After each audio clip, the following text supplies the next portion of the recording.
Tonight at 9, a high-end heist, nearly $250,000 in luxury goods, almost stolen in broad daylight. Not the first time the same store has been hit. How D.C. police quickly captured the alleged suspects before getting away. No police department.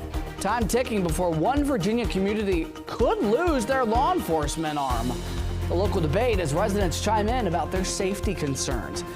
Phones off the hook, the new tech that's now exempt from steep tariffs during the U.S. and China's tit for tat and a new trade war. Well, we've got what you need to know. We still have a few sprinkles out there, but those should be moving on as we head overnight. But we're looking for a nice Sunday today with plenty of sunshine coming our way after seeing almost doom and gloom conditions the last couple of days. We're also looking for tax season savings. We've got the checklist to avoid an audit and maximize your returns. We're stretching your dollar with a new consumer report.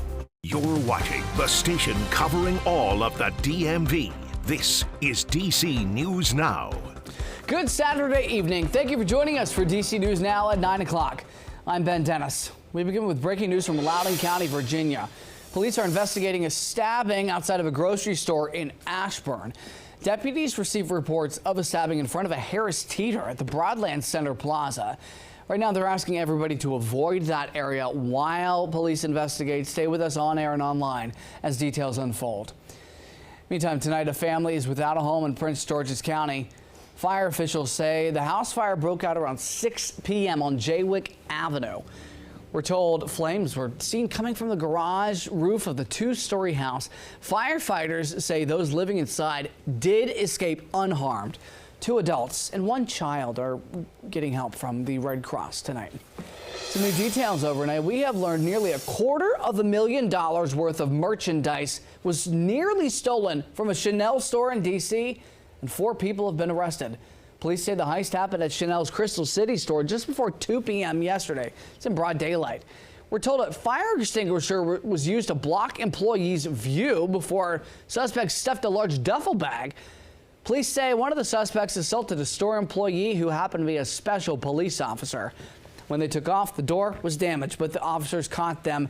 They say a driver in a getaway car took off. It's not known how many people might have been inside that car. 4 suspects charged with robbery, burglary, and destruction of property. Look at this video. This is not the first time the Chanel store has been hit. Another robbery caught on camera in December of 2023. Similar circumstances to yesterday's incident.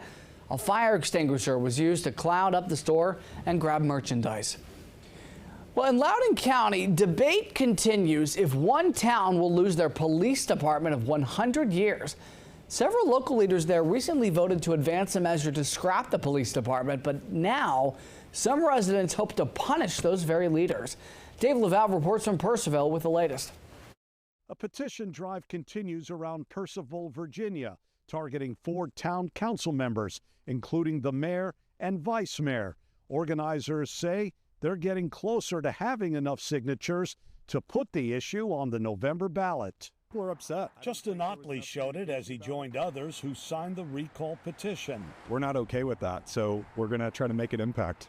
The final straw for people appears to be this week's decision by the town council to eliminate the police department.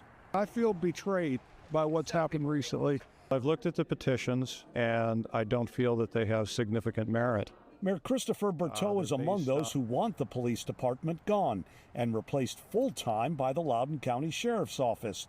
Berteau points out sheriff's deputies already patrol the town due to a police shortage. They cover the off hours. They cover 1 to 6 a.m. when most serious crime is likely to occur. The move is expected to save the town at least $3 million a year. Residents are furious, and rightfully so. Councilmember Caleb Stout believes the town could pay a higher price to bring back the police department if it's cut. Any officers who leave to get other jobs because they have to feed their families and put food on the table, it's going to take a long time to bring those staffing numbers back up to where they are currently. Councilmember Aaron Rayner sees another problem. We have a leased facility with a contract. We have leased vehicles. We have leased equipment. We have a lot of things that go into what makes a police department. The earliest a final vote could take place on the fate of the police department is at the town council's April 22nd meeting. In Purcellville, Virginia, Dave Laval, DC News Now. Thanks to Dave. We'll keep an eye on that one. 9:05, meteorologist Derek Bonin for Scott Sumner this weekend. Happy to see him here. All right, bring us the good news. Tomorrow, a little bit more sunshine. It was a gloomy day today. A little bit more sunshine indeed, because it's been cloudy, it seems like, ever since Wednesday, if not even earlier than that. We've also seen anywhere from 1 upwards to 3, even in some locations seeing almost 4 inches of rainfall over the past 7 days. Thankfully, it looks like our wetter weather days are coming to an end. We still have some clouds out there and a few sprinkles, especially off to the north as well as off to the west, as the center low pressure continues to try to drag moisture out of here. But unfortunately, we're still getting caught up in a few areas of rain shower from activity from Hagerstown down towards Frederick, Leesburg. Also seeing a little bit of that, even maybe Martinsburg catching in on a sprinkle or two as we head throughout this evening. But this should taper off as we head towards morning, and hopefully we start to see a little bit of sunshine at some point during the day on Sunday. There's that center low pressure. It's out at sea right now, heading up towards the northeast. High pressure is trying to build in here, and that will give us a bit more sunshine. You can actually see where we're seeing those clearer skies back off towards the west into the center and lower Ohio river valleys. So hopefully by tomorrow at some point, we may see a glimpse of sunshine indeed. We're looking at temperatures at 55 today was the high here in D.C. as well as Richmond. It was all the way at 60 in Raleigh. We have a temperature of 62 in Chicago. Those warm temperatures are heading our way as we head into tomorrow. And today's highs was only into the mid-50s, nearly 12 degrees below average for this time of year.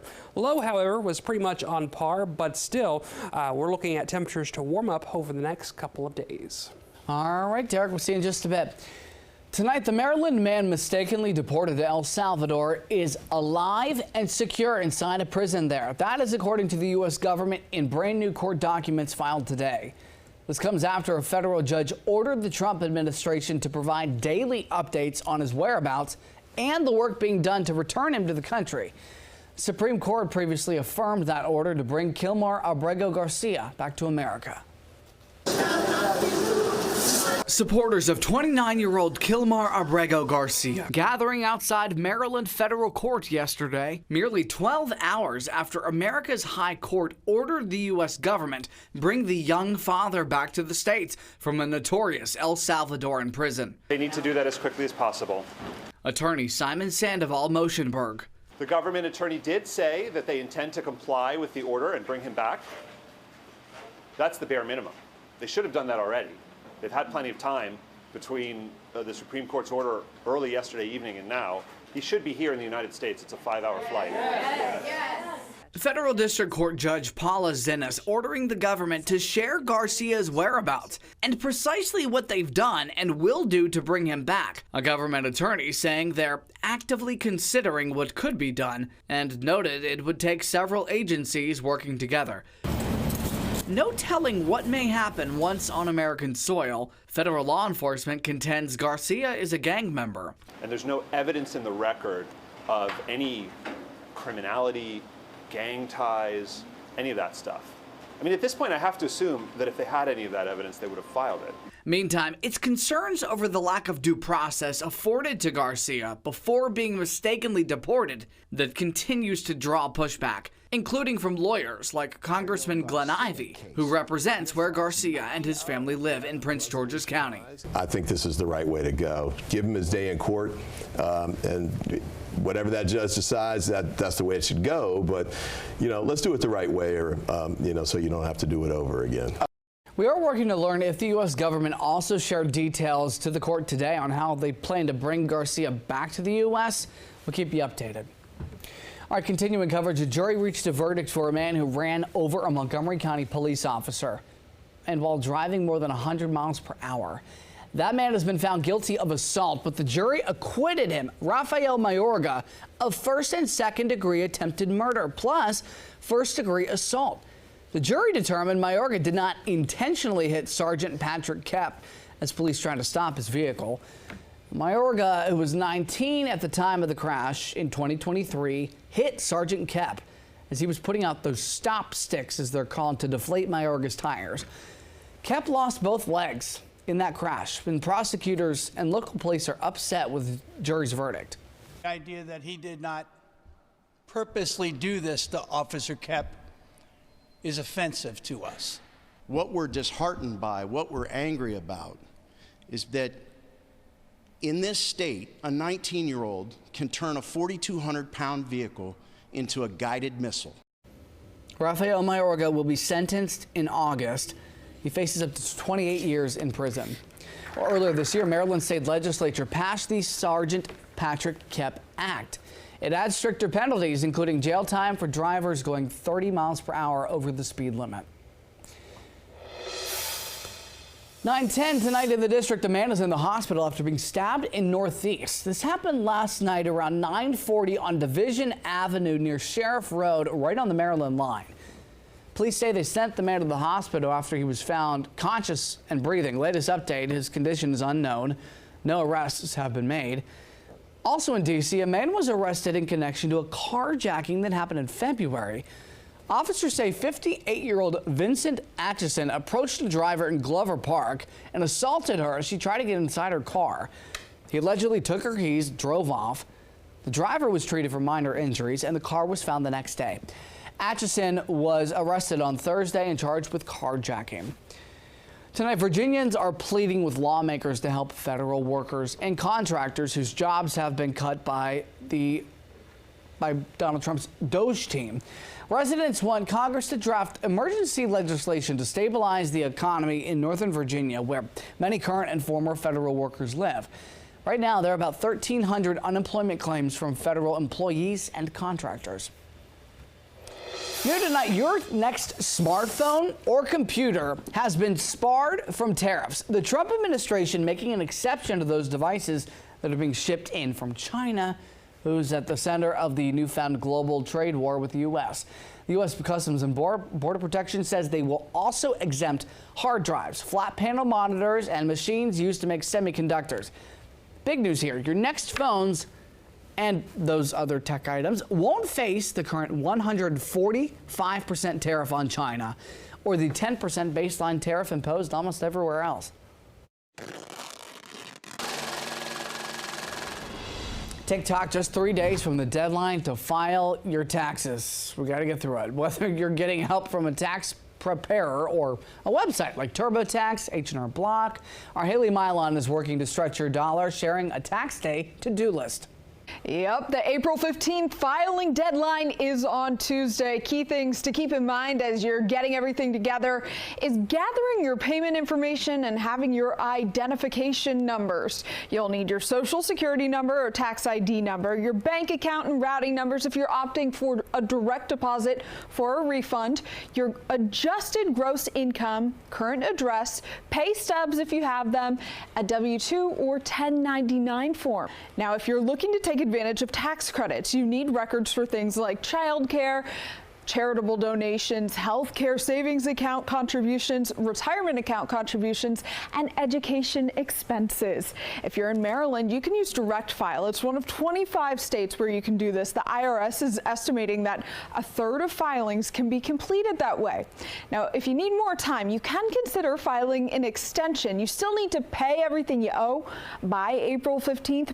Now, experts are urging taxpayers to avoid mailing forms when possible. The IRS is facing staffing shortages due to DOGE cuts, and that way you can avoid things potentially getting lost. I'm Haley Mylon. Back to you.